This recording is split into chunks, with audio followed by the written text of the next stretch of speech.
ধানগুলো আমাদের গত সপ্তাহ কাটা হয়েছিল।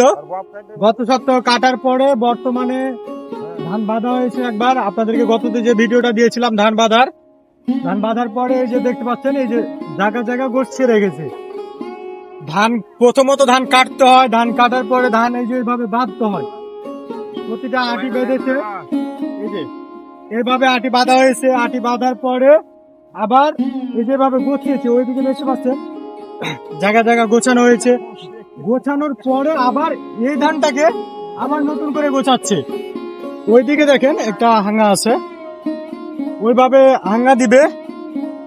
হাঙ্গা দেওয়ার পরে ওই সেটে গাড়ি লাগাবে, আর ওই সেটে গাড়ি লাগানোর পরে ওখান থেকে গাড়িতে তুলবে। গাড়িতে তুলে তখন বাসায় নিয়ে যাবে। যার যার ধান আপন আপন বাসায় নিয়ে যাবে। তারপরে এই ধানটাকে তখন মাড়াই কল আছে, কলের মাধ্যমে ঝরিয়ে তারপরে সেটা দানাটা বের করা হবে এবং খড়টা আলাদা করা হবে।